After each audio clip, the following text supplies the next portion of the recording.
दोस्तों स्वागत है आपका हमारे इस वीडियो में। इस वीडियो में हम डिस्कस करेंगे जूही चावला ने जो केस फाइल किया था दिल्ली हाई कोर्ट में 5G के रोल आउट के अगेंस्ट।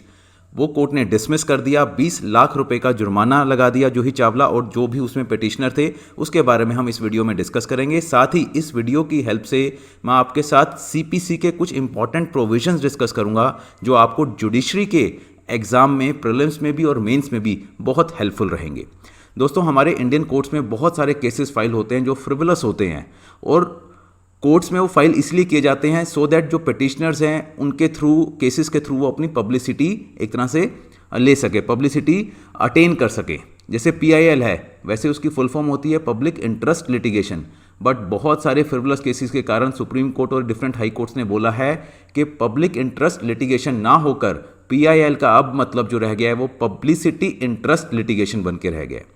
तो इसी की तर्ज पे दिल्ली हाई कोर्ट ने हेल्ड किया कि जूही चावला और दो लोग और जिन्होंने ये पिटीशन फाइल की थी, सूट फाइल किया था दिल्ली हाई कोर्ट में, ये फ्रिवलस है, वेक्सेशियस है और इसका कोई ग्राउंड नहीं बनता इसको फाइल करने का। अब इसमें अगर देखें हम केस के कुछ basic facts, Juhi Chawla and others versus science and engineering research board and others, ये केस का टाइटल था। जूही चावला के साथ दो लोग और, वीरेश मलिक एंड टीना वचानी, इन दो लोगों के साथ मिलकर जूही चावला ने एक सूट फाइल किया दिल्ली हाई कोर्ट में और आर्ग्यू किया कि जब तक 5G टेक्नोलॉजी को सर्टिफाइड सेफ ना डिक्लेयर कर दिया जाए तब तक के लिए इसका रोल आउट जो है परमिट ना किया जाए। तो ये एक बेसिक उसमें प्रेयर थी जो सूट फाइल किया था कि 5G टेक्नोलॉजी जब तक सर्टिफाइड सेफ ना डिक्लेयर कर दिया जाए तब तक उसको परमिट ना किया जाए, उसको आगे उसके रिगार्डिंग जो है गवर्नमेंट को रोका जाए। तो जो डिसीजन था 3 जून 2021 को दिल्ली हाई कोर्ट ने ये प्ली जो थी इसकी डिसमिस कर दी बॉलीवुड एक्टर जूही चावला की कि 5G को टेक्नोलॉजी को इंडिया में रोका जाए। और कोर्ट ने साथ में ये भी बोला कि जूही चावला और दो लोग जो और है उसके ऊपर 20 लाख रुपए का जुर्माना लगाया। क्यों? क्योंकि इन्होंने कोर्ट का कीमती वक्त जो था वो खराब किया, वेस्ट किया और जो फाइल की थी वो बिल्कुल डिफेक्टिव कंप्लेंट थी और वेक्सेशियस था, फ्रिवलस केस ये जो है जूही चावला ने फाइल किया। तो कोर्ट की ऑब्जर्वेशन क्या रही? Plaintiffs abuse the process of law. Abuse process of law का मतलब है कि कानूनी जो भी हमारे प्रोविजंस हैं इनका दुरुपयोग किया गया। 20 लाख रुपए का यहाँ पर जुर्माना लगाया गया जिसे हम कॉस्ट बोलते हैं कि हाँ 20 लाख रुपए आप जमा कराओगे। बोला गया कि सूट जो था वो पब्लिसिटी के लिए था, सिर्फ पब्लिसिटी अटेन करने के लिए, सो दैट वो लाइमलाइट में आए, न्यूज़ में आए और जूही चावला को पब्लिसिटी मिले।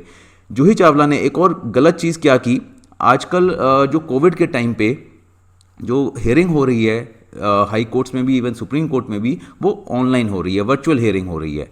उसमें क्या होता है, जो भी प्लेटफॉर्म होता है उसके ऊपर एक लिंक मिलता है, जो भी आर्ग्यू करेगा, एडवोकेट करेगा या पिटिशनर खुद करेगा, उसका लिंक मिलता है।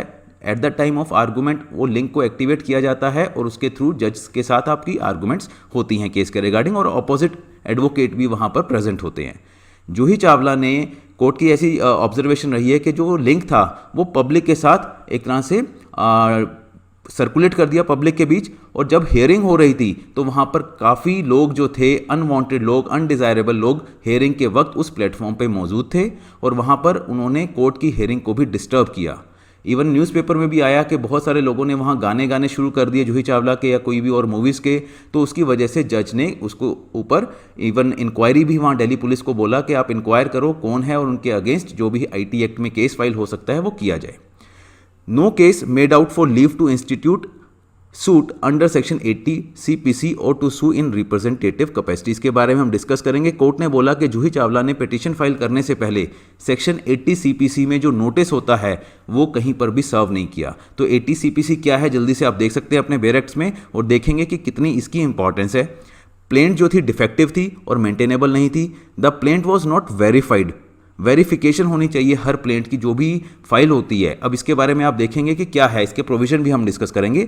It noted only a few paragraphs were set to be true to their knowledge, means एक प्रॉपर फॉर्मेट होता है प्लेंट फाइल करने का बिफोर एनी कोर्ट, वो भी वहाँ पर नहीं किया गया। There is no personal knowledge of averments, ठीक है, जो भी आप उसमें पिटीशन में फाइल करते हो वहाँ पर लिखा जाता है वेरिफिकेशन में कि ये मैं अपनी पर्सनल नॉलेज से फाइल कर रहा हूँ। Plaint based on legal advice not maintainable, अगर आप पूरी की पूरी प्लेंट जो है लीगल एडवाइस पे ही फाइल करेंगे तो वो मेंटेनेबल नहीं है, ऐसा कोर्ट ने ऑब्जर्व किया।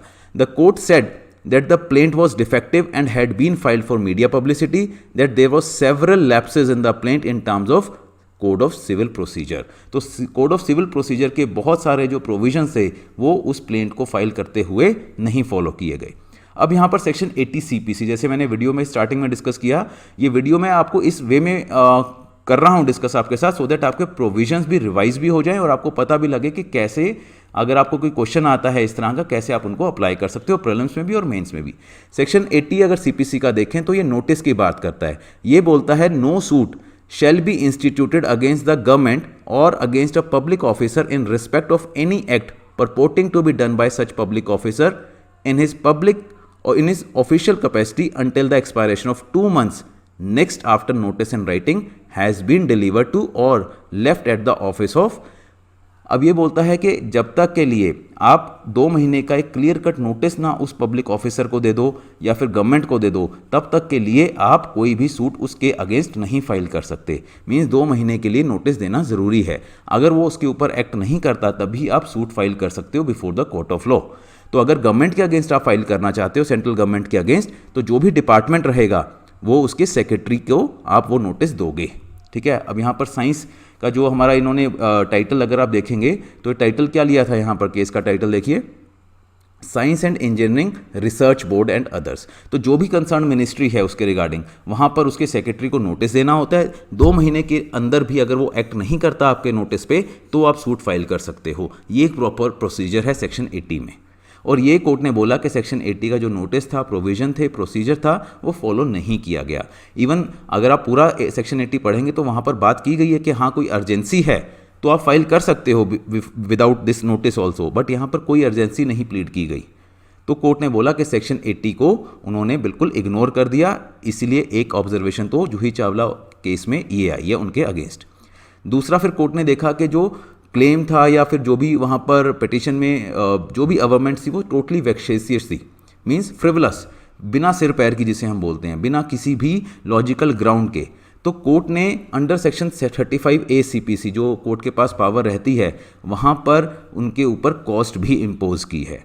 20 लाख रुपए की कॉस्ट इम्पोज की है। अगर कोई भी सूट या कोई भी प्रोसीडिंग वहाँ पर कोर्ट को लगता है कि जो भी वहाँ पर अवर्मेंट्स हुई है या कोई क्लेम किया गया वो टोटली वेक्सेशियस है, फॉल्स है, ठीक है, और जानबूझकर सिर्फ एक तरह से कोर्ट को परेशान करने के लिए किया गया, तो वहाँ पर कोर्ट के पास पावर है, वो कॉस्ट भी इम्पोज कर सकती है। और दिल्ली हाई कोर्ट ने वो 20 लाख कॉस्ट इम्पोज की है।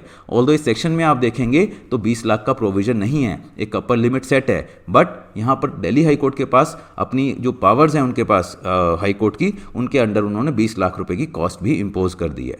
तीसरा प्रोविजन है जो बात की गई थी कि वेरिफिकेशन भी प्रॉपर नहीं है इस प्लेंट में।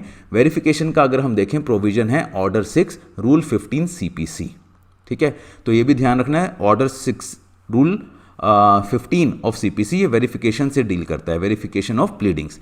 ये क्या बोलता है, every pleading shall be verified at the foot by the party और by any one of the parties pleading or by some other person proof to the satisfaction of the court to be acquainted with the facts of the case।